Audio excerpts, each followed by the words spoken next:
Today in Stephen classes, we present the frequently asked questions from the chapter Human Reproduction. So here we begin. Here you have the first question on the screen. Arrange the reproductive events in their correct sequence.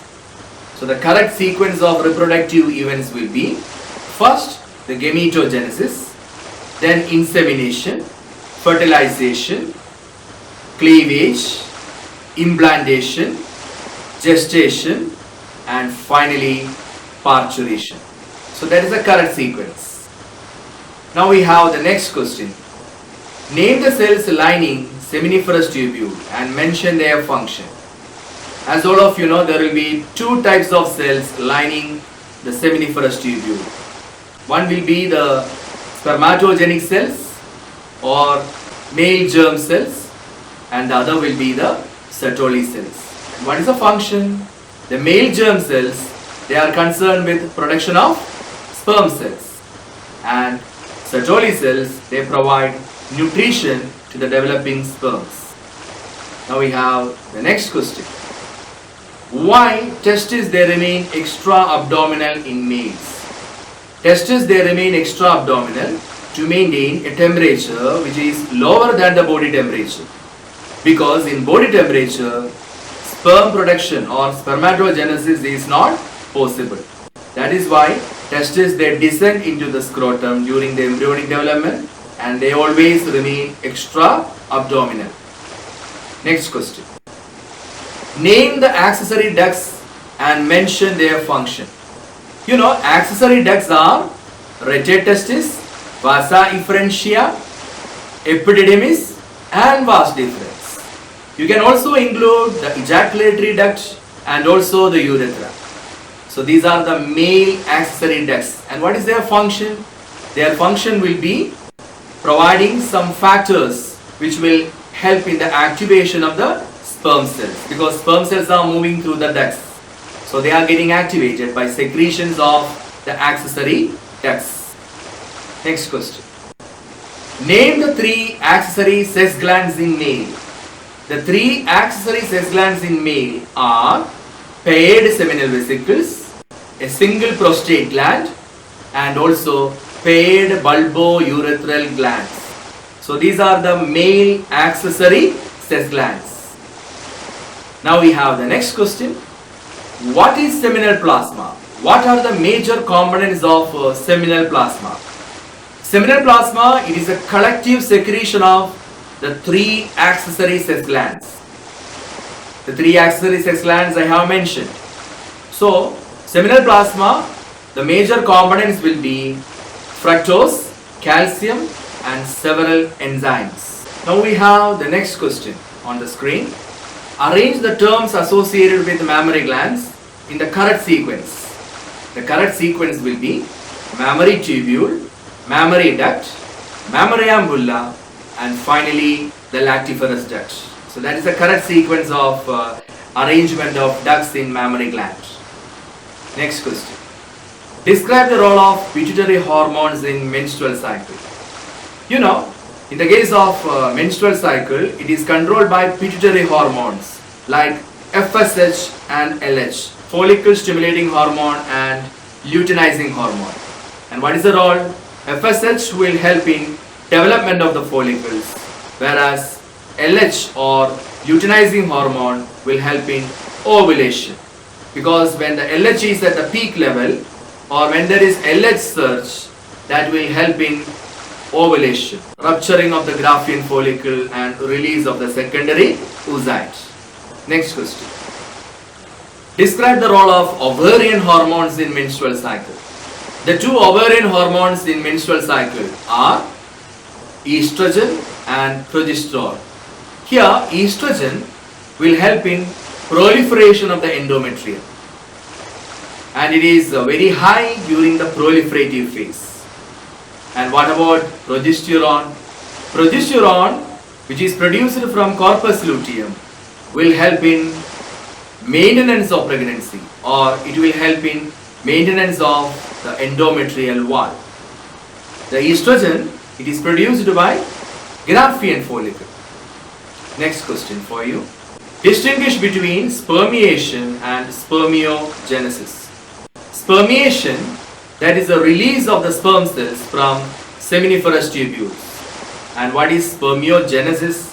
Spermiogenesis, that is the differentiation of the spermatid into the spermatozoa. Next question. Write down any 4 differences between spermatogenesis and oogenesis. There are many differences. One is spermatogenesis is the formation of the sperm cell. Oogenesis is the formation of the ovum. Another difference, spermatogenesis will happen in testis. Oogenesis will happen in ovary. Spermatogenesis will begin when individual attains puberty. Oogenesis will begin during the embryonic life itself. At the embryonic life itself. Another difference, spermatogenesis will continue even in the old age in the case of men. What about oogenesis? Oogenesis will stop. By menopause, oogenesis or ovulation will stop. Then another difference, another major difference, in the process of spermatogenesis, one primary spermatocyte will give rise to 4 sperm cells. Whereas in the case of oogenesis, one primary oocyte will give rise to only 1 ovum. So these are the differences between spermatogenesis and oogenesis. Draw the structure of blastula. Mention the role of inner cell mass and trophoblast. The inner cell mass, after drawing that picture from NCERT, you have to correctly label the parts. And what about the role of inner cell mass? Inner cell mass will form the embryo proper. The embryo structure will be formed from inner cell mass, whereas trophoblast, it will form the fetal membranes. The fetal membranes are formed from trophoblasts, and trophoblast will help in attachment of the blastula or blastocyst onto the endometrium. Next question. Mention the different functions of placenta. Placenta has got different functions. Placenta, first of all, it will act as a barrier between the fetus and the mother. Another thing, placenta will help in transport of oxygen and nutrients from mother to fetus. Another feature, another function, placenta will help in removal of carbon dioxide and waste substances. Another function, placenta has got an endocrine role, or it will produce a set of hormones like HCG, HPL, progestogen, estrogen, relaxin, etc. So these are the different functions of placenta. Next question. Name the hormones produced by placenta. I repeat, HCG or human chorionic gonadotropin, HPL or human placental lactogen, progestogen, estrogen, relaxin. These are the hormones produced by placenta. Next question. Name the hormones produced only during pregnancy. HCG, HPL and relaxin. These are the hormones produced only during pregnancy. Next question. Name the 3 parts of oviduct. Oviduct is having 3 parts. Isthmus, ampulla and infundibulum. These are the 3 parts of oviduct. And here, isthmus is a narrow lumen connecting to the uterus. Ampulla, it is the swollen part of the oviduct. And what about infundibulum? It is a funnel shaped part of the oviduct, and it is a part of oviduct very near to the ovary. Next question. Name the different layers of uterus and mention their roles. The different layers of uterus are perimetrium, myometrium and endometrium. Perimetrium, it will cover the uterus. It is outermost covering. Myometrium will have smooth muscles and it will help in vigorous contractions during parturition or delivery. And what about endometrium? Endometrium, it undergoes cyclic changes during menstrual cycle. Next question. Sketch and label spermatogenesis and oogenesis. So here you have to draw the diagram which is given in your NCERT book, and you have to label them correctly. So correct labeling is very important. you have to label each and every cell. In the case of spermatogenesis, you have to label the spermatogonia, primary spermatocyte, secondary spermatocyte, spermatids and spermatozoa. So all the cells you have to label, and also you should know the diploid cells and haploid cells there. Like that in oogenesis, the different cells will be oogonia, primary oocyte, first polar body, second polar body, secondary oocyte and ovum. So all the cells you have to label correctly. So you should also note the diploid as well as the haploid cells there. So the diagram is very important. The flow chart of spermatogenesis and oogenesis, they are very important. Next question. How hormones are involved in regulation of spermatogenesis and oogenesis? In the case of spermatogenesis, when the individual attains puberty, in the case of men, hypothalamus will release GnRH. And GnRH or gonadotropin releasing hormone, it will reach the anterior pituitary. Then anterior pituitary will produce FSH and LH. FSH will act on the Sertoli cells, and then it will produce some factors which help in spermiogenesis. What about LH? LH is acting on the Leydig cells, and Leydig cells further will produce androgens. So that is about spermatogenesis, the hormonal regulation of spermatogenesis. And for oogenesis, you know, the same GnRH will be produced from hypothalamus, and when it reaches the anterior pituitary, the two hormones produced will be FSH and LH. This FSH and LH, they act on the ovary, and ovary then it will produce estrogen and progesterone, and progesterone and estrogen, they further act on the uterus, and there will be changes. So the flow chart, very important for hormonal influence or hormonal regulation of spermatogenesis and hormonal influence and regulation of oogenesis. The two flow charts are very important. Right. Next question. What is menstrual cycle? Menstrual cycle is a reproductive cycle in female primates. What are the different stages in menstrual cycle? As all of you know, from day 1 to day 5, it will be menstrual phase. From 6 to 14, it will be the proliferative phase or follicular phase. On the 14th day, it will be the ovulatory phase. From 15 to 28, we can consider it as the secretory phase or luteal phase. So the pie diagram of different phases you should keep in your mind. You have to by heart all the phases of menstrual cycle along with the duration. Next question. What is parturition? Parturition, it is the delivery of the newborn. A fully developed fetus and placenta will produce signals, and that will initiate the fetal ejection reflex or mild uterine contractions, and that is the beginning of parturition. So here the hormone involved in parturition will be oxytocin. Oxytocin will be released from maternal pituitary. So whenever there is a fetal ejection reflex, the maternal pituitary will be activated, and that will trigger the release of oxytocin.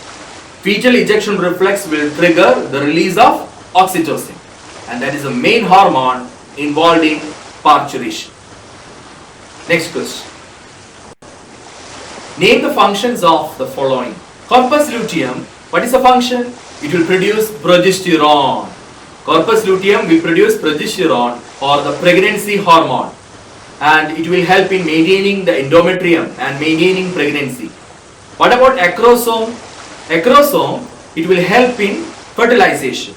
It is found as a cap on the head part of the sperm cell, and acrosome will have a collection of enzymes which will help in penetration of the sperm through the egg membranes. So it will help in fertilization. What about fimbriae? Fimbriae will receive the ova or ovum released from the ovary. So when Graafian follicle ruptures, there will be ovulation, or there will be release of the secondary oocyte. These secondary oocytes are received by fimbriae. So is it clear? Now we have the next question. Draw a label diagram of sperm. So from your NCERT book, you can draw that diagram very clearly. Mention the role of middle piece. Middle piece will have mitochondrial spiral which will provide the energy for the movement. So energy for the movement of the sperm is derived from mitochondria. Acrosome is part of sperm. What is its function? I have mentioned it already. It will help in fertilization or penetration of the sperm into the ovum. Next question. Sex of the baby is determined by father and not by the mother. Justify.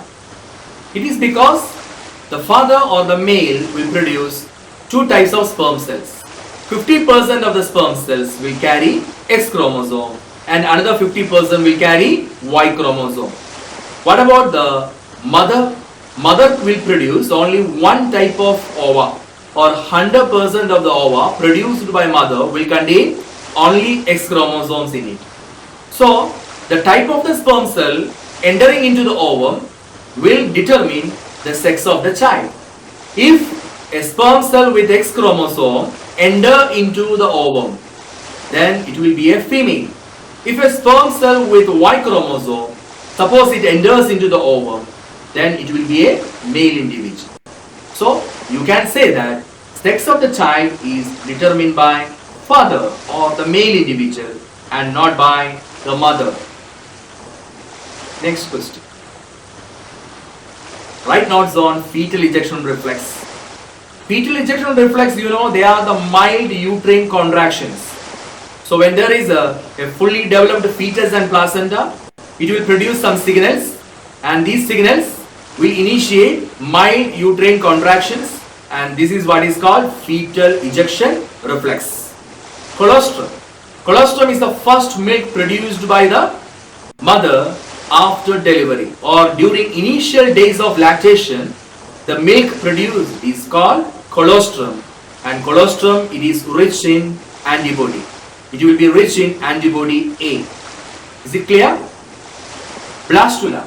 Blastula, it is a structure with 32 blastomeres in it, and blastula is the structure which undergoes implantation, or it will attach on the uterine wall. So after 7 days after fertilization, an embryonic structure called blastula will be formed. It will have 32 cells in it, or 32 blastomeres in it. It is formed by cleavage process. Then what is Graafian follicle? A fully matured tertiary follicle is known as Graafian follicle. And this Graafian follicle, it will have secondary oocyte in it. And this is a structure which undergoes a rupturing to release the secondary oocyte, and the process is called ovulation. So Graafian follicle, when it ruptures, it will release secondary oocyte, and that process is called ovulation. Implantation, it is attachment of the blastocyst on the uterine wall.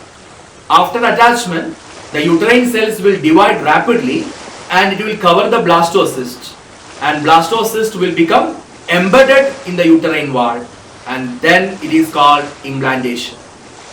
What about morula? Morula, it is 8 to 16 cell stage of embryonic development. Morula is the 8 to 16 cell stage in embryonic development. Now we have the last question for you. Write down the different changes during embryonic development in the following. So here some phases of embryonic development are given. You have to identify the changes happening. In the first month, there will be development of the embryonic heart. So that is a change in first month. And what about the 5th month? In the 5th month, there will be movement of the fetus. So movement of the fetus and also hair on the head on the 5th month. By the end of the first trimester, you can say the major organ systems are developed. Even the genital organs are developed. By the end of the second trimester, what you can say? By the end of the second trimester, there will be eyelids developed, eyelashes are there, and there will be hair on the body. So these are the changes by the end of the second trimester. And by the end of the third trimester, the fetus is fully developed and it is now ready for delivery. So these are the changes. Okay, only one thing is missing there, the second month. In the second month there will be formation of the limbs and digits. Rudimentary limbs and digits will be formed in the second month. So these are the different changes in embryonic development. So with this we finish the questions, the frequently asked questions from the chapter Human Reproduction. Goodbye from Stephen Classes. See you with another video.